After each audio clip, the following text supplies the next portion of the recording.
ఇప్పుడు ప్రశ్నోత్తర సమయం.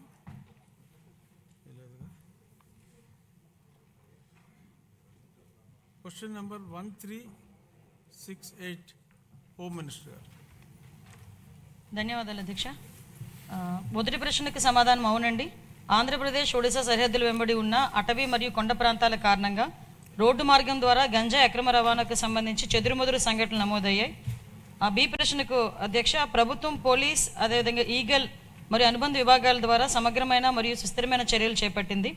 ఆ వివరాలను అనుబంధంలో జతపరచడమైంది అధ్యక్ష. ప్రభుత్వం చేపట్టిన సుస్థిర చర్యల వల్ల పార్వతీపురం, మన్యం జిల్లాలోని ఆంధ్ర ఒడిశా సరిహద్దు వెంబడి కఠినమైన మరియు నిరంతర నిఘా ఉంచడం ద్వారా పాలకొండ శాసనసభ నియోజకవర్గం గుండా సాగే గంజాయి అక్రమ రవాణాను సమర్థవంతంగా అరికట్టడం అవుతుంది. నిమ్మక జయకృష్ణ.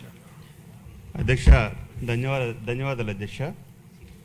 అధ్యక్ష, 2019-24 సమయంలో ఆనాటి జగన్మోహన్ రెడ్డి సమయంలో, ముఖ్యమంత్రి గారి సమయంలో, ఈరోజు ఆంధ్రప్రదేశ్ రాష్ట్రంలో గంజాయి సాగుకి అలాగే విస్తీర్ణం కూడా చాలా ఎక్కువగా ఉండేది అధ్యక్ష. అయితే మన కూటమి ప్రభుత్వం వచ్చాక గంజాయి పూర్తిగా ఆంధ్రప్రదేశ్ రాష్ట్రంలో కానీ పూర్తిగా నిర్మూలించబడింది అధ్యక్ష. అయితే మా పాలకొండ నియోజకవర్గం బోర్డర్ అధ్యక్ష, అంటే ఒరిస్సాకి బోర్డర్ అధ్యక్ష, ఈ నియోజకవర్గాల్లో ఎక్కువగా, అంటే ఒరిస్సా బోర్డర్ నుంచి ఎక్కువగా ఈ గంజాయి సాగు ఎక్కువగా రవాణాకి ఎక్కువగా అవకాశం ఉంది అధ్యక్ష.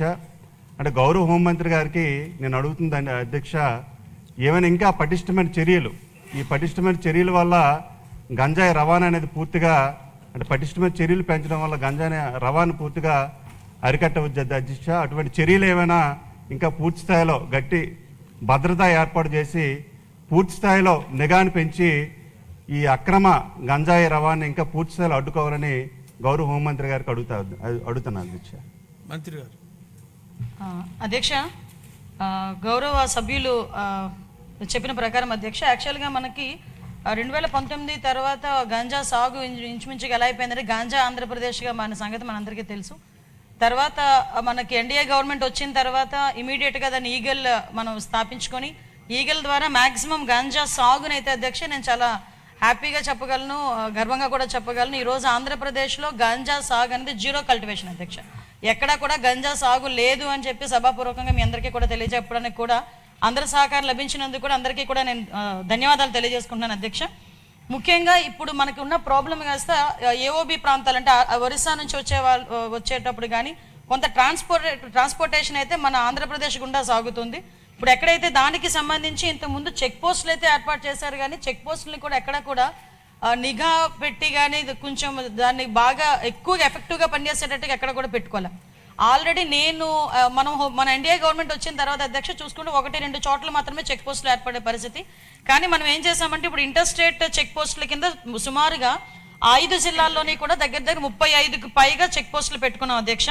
ఆ చెక్ పోస్టుల దగ్గర కూడా ఎస్పెషల్లీ ఇప్పుడు మనకి పాలకొండ కాన్స్టిట్యుయెన్సీకి సంబంధించి రాయగడ, గునుపూర్ దగ్గరలో ఉంటుంది అధ్యక్ష. అక్కడ బత్తిలి అని ఒక చెక్ పోస్ట్ కూడా ఏర్పాటు చేసుకోవడం జరిగింది. ఆ బత్తిలి చెక్ పోస్ట్ కూడా చాలా ఎఫెక్టివ్గా పనిచేయడం వల్ల అట్ ద సేమ్ టైం అక్కడ ఎస్పీ మన్యం జిల్లా ఎస్పీ గారు, అదేవిధంగా అక్కడ రాయగడ ఎస్పీ గారు నిరంతరం కోఆర్డినేషన్ చేయటం వల్ల అటువైపు నుంచి మ్యాక్సిమం ట్రాన్స్పోర్టేషన్ కూడా తగ్గే పరిస్థితి కూడా వచ్చింది అధ్యక్ష. ఇమీడియట్గా ఎవరైనా ట్రాన్స్పోర్ట్ చేసే పరిస్థితి ఉన్నా కూడా ఇమీడియట్గా మన డిపార్ట్మెంట్ వాళ్ళు, ఈగల్ డిపార్ట్మెంట్ వాళ్ళు వెళ్ళి పట్టుకోవడం, వాళ్ళు వెంటనే ఎన్డీపీఎస్ యాక్ట్ల కింద వాళ్ళని అరెస్ట్ చేయడం కూడా జరుగుతుంది. మనందరికీ తెలుసు అధ్యక్ష, ఇక్కడ వీటితో పాటు మనకి ఎక్కువగా జరిగేది ఈ పాలకొండ, అదేవిధంగా సాలూరు, పార్వతీపురం ఈ ఏరియాస్ నుంచి కూడా ఎక్కువగా గంజా రవాణా అవుతుందని ఇన్ఫర్మేషన్ తీసుకొని నిరంతరం నిఘాల ద్వారా మేము అక్కడ పర్యవేక్షణ చేస్తున్నాం. At the same time drone surveillances, CCTV surveillances up to highway వరకు వచ్చేటంత వరకు మ్యాక్సిమం అంతా కూడా సీసీటీవీ సర్వైలెన్సెస్ పెట్టుకోవడం వల్ల ఎక్కడైనా కూడా రీసెంట్గా నాకు తెలిసి నిన్నగాక మొన్న 100 కేజీలు గాంజా కూడా పట్టుకోవడం జరిగింది అధ్యక్ష. అంటే ఎక్కడ కూడా ట్రాన్స్పోర్టేషన్ కూడా ఈ జిల్లాలు దాటి బయటకు వచ్చే పరిస్థితులు కూడా లేకుండా ఇమీడియట్గా చేయడం జరుగుతుంది. అదేవిధంగా అక్కడ అవేర్నెస్ ప్రోగ్రామ్స్కి కూడా అధ్యక్ష ఇంచుమించుగా ఓన్లీ ఈ మన్యం జిల్లా, అంటే ఉత్తరాంధ్రకి సంబంధించిన 5 జిల్లాల్లోని దగ్గర 47 డ్రోన్స్ని కూడా వైజాగ్ రేంజ్లో 47 డ్రోన్స్ ఎస్పెషల్లీ గాంజా కల్టివేషన్ మీద, గాంజా ట్రాన్స్పోర్టేషన్ మీద ఒక సర్వేలెన్సెస్ కూడా నడుపుతున్నామని చెప్పడానికి కూడా హ్యాపీ ఫీల్ అవుతున్నాను అధ్యక్ష. మనం చూసుకుంటే అధ్యక్ష, ఇప్పుడు మన గవర్నమెంట్ వచ్చిన తర్వాత నుంచి ఇప్పటి వరకు కూడా 5 జిల్లాలకి సంబంధించి 1423 కేసులు నమోదు చేయడం అయింది అధ్యక్ష. 762 వాహనాలు సీజ్ చేయడం జరిగింది. అరెస్ట్ అయిన వాళ్ళు 3515 మందిని అరెస్ట్ చేశాం. వీటితో పాటు వాళ్ళ దగ్గర ఒక అవగాహన కార్యక్రమాలు చేయాలి కాబట్టి దానిలోని చాలా పెద్ద ఎత్తున తీసుకొని ప్రతి మన ఎడ్యుకేషన్ డిపార్ట్మెంట్ నారా లోకేష్ గారి సారథ్యంలో సహకారంతో ప్రతి స్కూల్లోని కూడా ఈగల్ క్లబ్స్ను కూడా ఏర్పాటు చేసుకోవడం జరిగింది. పాలకొండ శాసనసభ నియోజకవర్గంలో 131 ఈగల్ క్లబ్లు కూడా ఏర్పాటు చేసుకొని పిల్లలకి కూడా దీని మీద అవేర్నెస్ కార్యక్రమం చేపట్టడం జరుగుతుంది. అదేవిధంగా అధ్యక్ష, మన్యం జిల్లా మొత్తం చూసుకుంటే 493 ఈగల్ క్లబ్స్ ఉన్నాయి అధ్యక్ష. వీటితో పాటు అధ్యక్ష ఎప్పుడూ కూడా కంటిన్యూస్గా వాళ్ళకి మానిటర్ చేయాలి అన్న ఉద్దేశంతో, అదేవిధంగా వాళ్ళు అవేర్నెస్ క్రియేట్ చేయడానికి మా విశాఖపట్నం రేంజ్ డిఐజీ గోపీనాథ్ జెట్టి గారు కూడా ఒక కార్యక్రమం తీసుకున్నారు. పాయక్రోపేట టు ఇచ్చాపురం అభ్యుదయం అని చెప్పి ఒక సైకిల్ యాత్ర, కంటిన్యూస్గా సైకిల్ యాత్ర చేస్తూ ప్రతి గ్రామాన్ని కూడా టచ్ చేసుకుని అవేర్నెస్ ప్రోగ్రామ్ తీసుకుని వెళ్ళారు అధ్యక్ష. ముగింపు కూడా మన ఇచ్చాపురం శాసనసభ్యులు అశోక్ గారి ఆధ్వర్యంలో చాలా మంచిగా జరిగింది.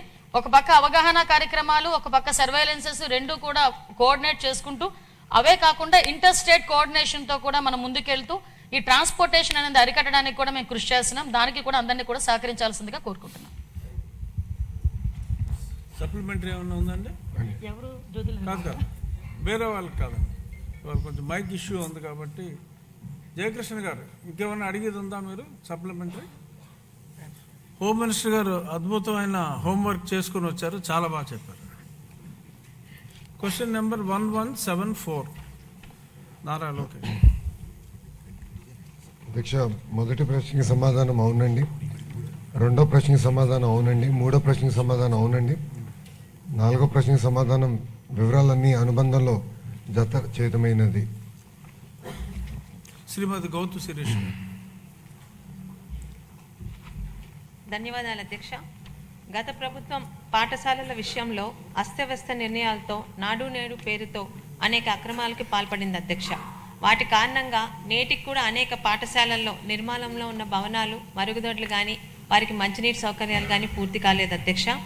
మన ప్రభుత్వం మనబడి మన బాధ్యత అనే పేరుతో ఏదైతే నూతన విద్యా విధానానికి గౌరవ విద్యాశాఖ మంత్రి గారైన నారా లోకేష్ గారు శ్రీకారం చుట్టిన తర్వాత, అలాగే పెద్ద ఎత్తున ఉపాధ్యాయ పోస్టుల నియామకాలు చేపట్టడంతో పాటు పాఠశాలను ఉన్నత ప్రమాణాల దిశగా తీర్చిదిద్దుతూ విద్యార్థులకు డొక్కా సీతమ్మ గారి భోజన పథకం ద్వారా సన్న బియ్యంతో నాణ్యమైన భోజనం అందించడం లాంటి చర్యల ద్వారా మరలా ప్రభుత్వ పాఠశాలల్లో విద్యార్థుల సంఖ్య భారీగా పెరుగుతుంది అధ్యక్ష.